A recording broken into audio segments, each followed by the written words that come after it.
I've got a quick update on my 2025 CyberTruck. So I waited after the initial push to hopefully they work out some of the initial production flaws of this vehicle. But I've got one problem with it after 13,000 miles, not too bad, and it's kind of my fault. Here's the side profile. Can you figure out what's wrong?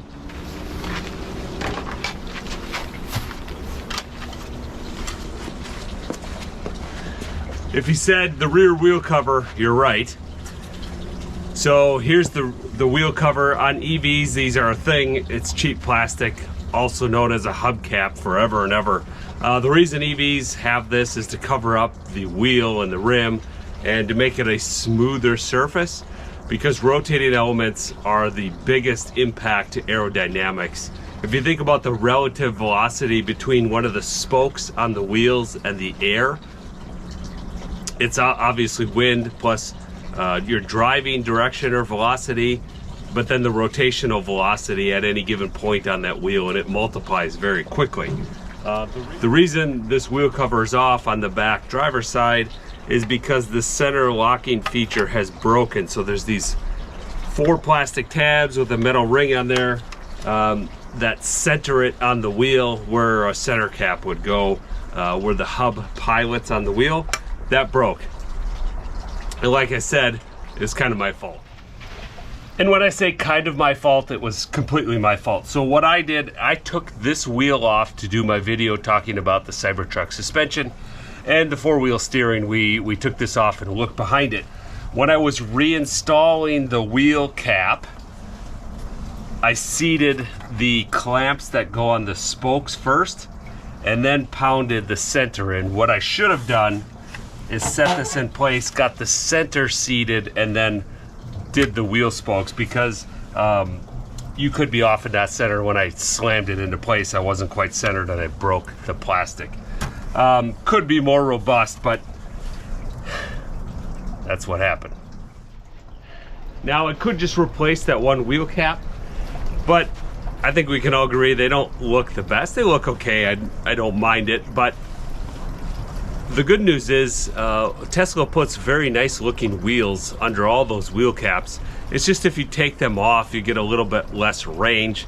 So I think about 10 miles of range on total battery. When we're talking 325 miles of range, we're talking 3% approximately. So I'm willing to live with that for a better look, but we got to do something with that center cap area, the exposed lug nuts. And the hub itself is mild steel that's not treated or painted, so especially in these conditions where we've got salt all over the roads, it's going to get rusty in there and look bad. So I got myself a late Christmas present, and it's basically a center cap for that wheel. Now, one thing I did notice right away unboxing and looking at these is that center ring. They added a lot more plastic in there instead of just the 4 that's on the wheel itself. So let's get this installed and see how it looks.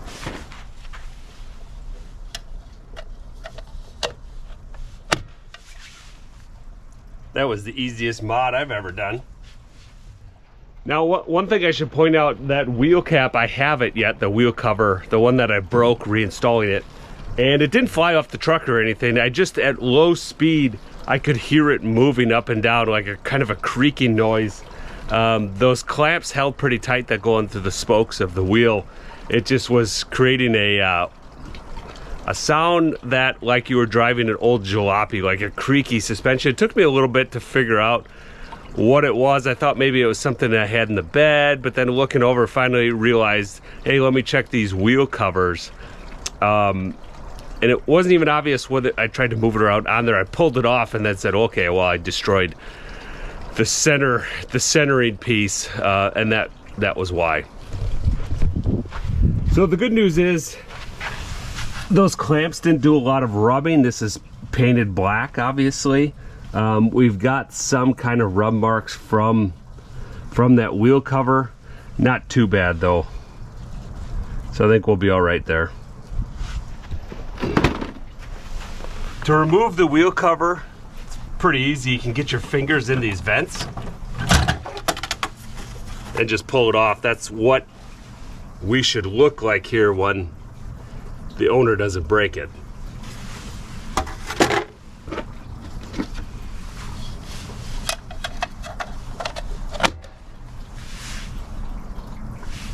Now, one thing you can see, the other thing with those covers is the wheel doesn't get clean. And so the reason this is brown and this is black is because this is all brake dust that is held on. So the other thing, not having that wheel cover on, we can keep this thing more clean. Now that that wheel cover is off, we can see our caliper, our brake caliper and rotor a lot more open here, obviously. And one other cool thing I might get is caliper covers. Show that off a little bit below there, but I think overall that has a nice effect on the truck. So I use the Tesla app to order those center caps right from Tesla directly. And one of the things, if you spend more than $100 there, you get free shipping. So I didn't quite meet the threshold with those center caps. So I got a couple other things. One of the things is J1772 adapter. So what the heck is that? That's this piece I can plug in at work, but I need this adapter from the NACS to the J1772. Basically, this is a level 2 charge adapter. Don't know why they went with this at some point, but they did. Anyway, kind of stuck with it on some of these legacy chargers. Hopefully that changes in the future, but this little piece is a holder for this.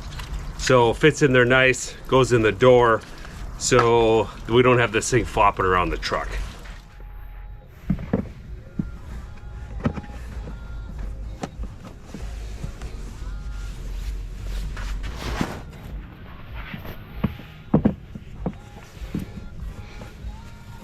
Not life-changing, but that cleans that up nicely. We don't have that flopping around. Fits in there pretty snugly. Yeah, nice job. That's cool. Got the wheels cleaned off, and now the center cap matches the wheel perfectly. Nice matte black. The last thing I got was a set of hooks. They call them hooks for the L-track in the bed here. It gives you additional tie-down points. Now I don't know why they call it a hook. To me it's a tie-down point or a hook point, but anyway, that's what they call it. They're real easy to install here. They're adjustable along the whole length of the L-track here. Even comes with the Torx tool to install it. So real nice piece by Tesla. Again, these are 25 bucks.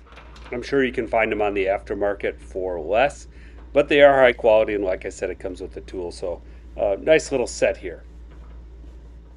Out in the bed of the truck, we've got these D-ring tie-down points, low, front, and back, and then in the middle I put the L-track ones just to give a variety. But they can, again, I can adjust that depending on the need for the load.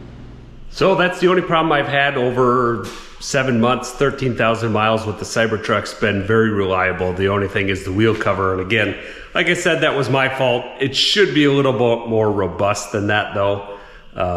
I did install it incorrectly, but it's a pretty weak design. And to be fair, Tesla has had issues with the wheel covers on the CyberTruck. They tried to do something a little bit different. I think the wheel design itself, the Model Y's wheel covers are a little bit different.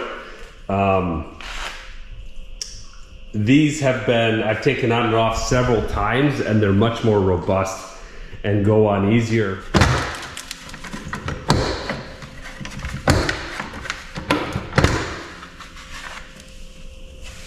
If we look, it has the same design, kind of these push between the spokes, and then we've got the centering ring, but we can see here it's a much smaller diameter, and there's 6 of these spokes, so there's a lot more plastic here than on the CyberTruck, and I think that's kind of where they went wrong. And then also the wheel itself, it kind of self-centers because we're concave in here, so even though I've installed these wrong and I've not pressed the center in first before doing the edge, the design itself kind of lends it to self-centering, where the surface on the CyberTruck was flat, so if it's not perfectly in there, and you jam it in there, it's gonna break like it did for me.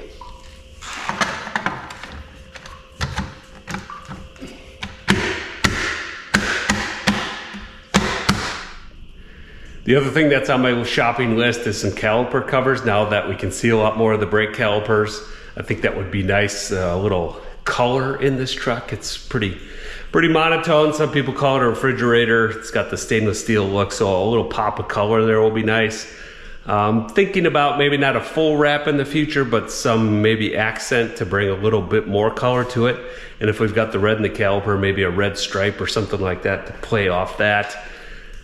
The other thing is, you can see I went for a drive here. We get a lot of ice and snow buildup on the back here. And we've got a flat ledge here. We'll just collect gravel. So there are some mud flaps available, and I think if we had the mud flaps on the front, that would prevent a lot of that from shooting back here. But at the same time, on a conventional pickup truck or car, I'd want to prevent that as much as possible because there's gravel in there, and it can chip and wear away at the paint and create rust problems. But because this is stainless steel, it really doesn't matter. I mean, that thing is snow, but also a lot of sand and salt. And that's really bad for corrosion to be stuck on like that if you weren't stainless steel. Let me know, anybody out there, if you've done the brake calipers or the mud flaps, if you'd recommend those from Tesla or aftermarket. I also just hit 14,000 subscribers. Cool milestone. Thanks everybody for subscribing, liking the videos. That helps. Have a great new year. Thanks for watching. Adios.